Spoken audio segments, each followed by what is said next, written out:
Did baby boomers have more fun? Ladies and gentlemen, welcome back to the channel. We are back with another recollection roll video. I'll leave the link to their channel in the description.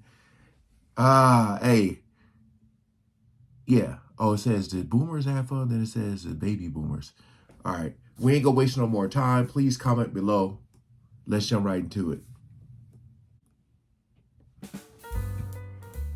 Some think nostalgia for the 1950s and 1960s is overrated, and most generations feel like they were lucky to have grown up in the era they did. But I would argue that baby boomers may have been the luckiest of them all. Let's take a look back at why baby boomers were able to have more fun than any other generation. Oh, look at that. Never tried that one. Growing up, baby boomers had access to playgrounds that might scare the daylights out of today's kids. But for them, it was all fun and games. There wasn't soft mulch or padding to protect you from falls, and the playground equipment was pretty adventurous to say the least. The slides, jungle gyms, and merry-go-rounds were made of metal, and they came with a bit of risk that made playing on them exhilarating. Of course you would get scraped up, but the burns from the hot metal and the scratches from the sharp corners taught you not to be scared of getting a little hurt. Falling and having the wind knocked out of you was just part of growing up, and these old playgrounds taught baby boomers many life lessons.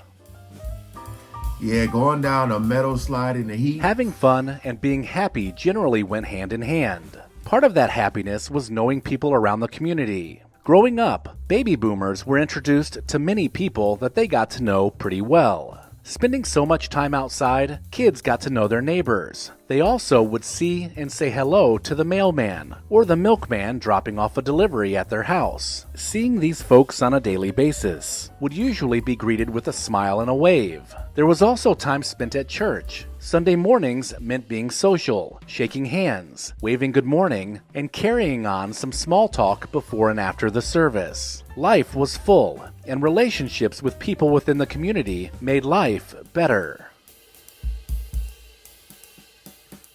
Rediscover your past by digitizing your family's memories with Legacy Box. Watch until the end of this video to find out more about preserving your legacy, and then visit legacybox.com/recollection. Who remembers collecting cans, delivering papers, or doing other small jobs to earn some spending money? This was a baby boomer's first taste of independence, and there was nothing better than heading down to the local 5 and dime store to fill up a bag of penny candy. The assortment of hard candy, chocolate, and other sugary treats was overwhelming, but in the best way. Choosing was the hardest part, but luckily, some loose change went a long way, so you could get a little bit of everything. Baby Ruth nuggets. Whenever you jumped in the car to go for a ride, it didn't matter where you sat, because you were pretty much free to roam around without the restraints of a seatbelt. Sometimes you would be up front, maybe even sitting on Dad's lap, steering, while other times you would be sprawled out in the back of the station wagon, while the adults chauffeured you around. There were also those times when you would hop in the back of a pickup truck and have the wind in your face as you headed to or from baseball practice, or maybe even down to the corner Dairy Queen. The only real restraint that you may have had was your mom's arm reaching out to hold you in the seat when Dad hit the brakes a little too hard. No cell phones. Spending time outside was how everyone occupied their time back in the day. After school, weekends, and throughout the summer months, you would head out, maybe stop back by for a snack, and then head home when the streetlights flickered on. It didn't matter if you were playing games in the street, exploring the woods, or riding your banana seat bike around town. It was about keeping yourself busy with friends. This was a time when friendships ran deep, because you spent so much time together. So it's really no surprise that some kids were bonded by blood. Did you ever become blood brothers with your best friend? I remember we used to do that. Every year, sometime around Thanksgiving, mail order catalogs would be delivered to homes across the country. The likes of Sears, Montgomery Ward, and JCPenney issued their annual Christmas books, which kids would pore over, dog-earing and circling all the toys that they wanted Santa to bring down the chimney. The excitement of seeing all of the best Christmas gifts in one place made writing out your Christmas list so much more fun. Flipping through hundreds of pages of toys, gadgets, and gear was pure magic and officially signaled the start of the Christmas season. It's really no surprise that baby boomers loved their cars, and car culture was so big during the 1950s and 1960s that they didn't want to leave the comfort of the big cushy bench car seats. So restaurants, or drive-ins as they were called, started catering to drivers by offering carside food service, delivered by car hop employees on foot or even skates. The tray would clip right to your car door, which allowed you to eat in the comfort of your classic Chevy or Ford. This drive-in concept was also found with movie theaters, which allowed you to pull into a spot, clip a small speaker to your door, and sit back and relax while enjoying a movie. Of course, you were surrounded by hundreds of other cars, but it was still a fun spot to hang out with friends or have a date night while catching a movie. Facts. Baby boomers were right in the middle of a revolution in music. Things were shifting away from the big band era and heading into uncharted territory. The new sound, paired with the gyrating hips of Elvis Presley, made rock and roll music, well, rock and roll. It also brought us the likes of Chuck Berry, Little Richard, and Jerry Lee Lewis, which continued challenging the music establishment. Just think, baby boomers were there for all of it. Plus, then they got to experience the British invasion, watching the Beatles perform live on The Ed Sullivan Show in 1964. Then, just 5 years later, some even had the chance to attend Woodstock, the greatest music festival ever assembled, where Jimi Hendrix played his legendary rendition of the United States national anthem. Dang.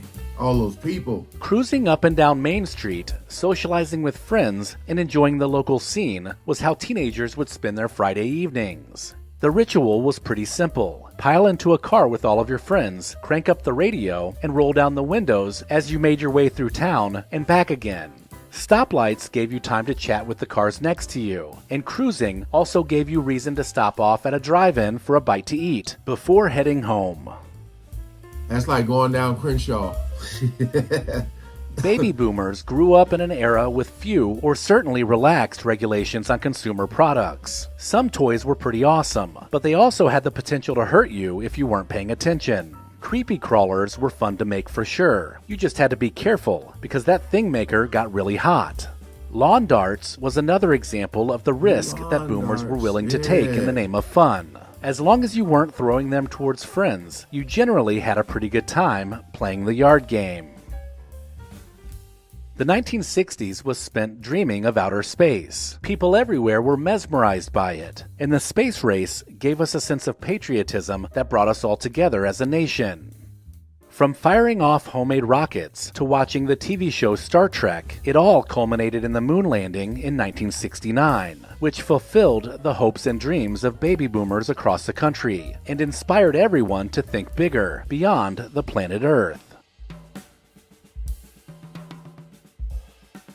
As baby boomers became teenagers and then became adults, smoking cigarettes was almost automatic. That's because smoking was ingrained in life. People smoked in their house, their car, at the airport, heck, even on airplanes. You could smoke in every restaurant, and even in the hospital waiting room. Smoking was universally accepted and widely advertised pretty much everywhere. Some baby boomers inhaled as much cigarette smoke as they did air, and it may have not been healthy by today's standards, but it was still considered fun to smoke back then. Think about it. All the icons of the day made smoking look cool, and that made teenagers want to smoke too.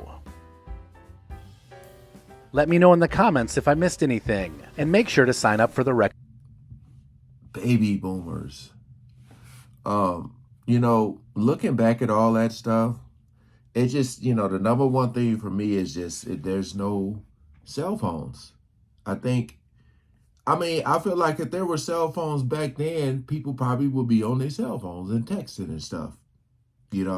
I feel that. I feel like it's just that technology but I remember playing outside, no access to it. Used to be so much fun. You couldn't wait to go outside, and you didn't even know what you was gonna do. You just knew you were outside.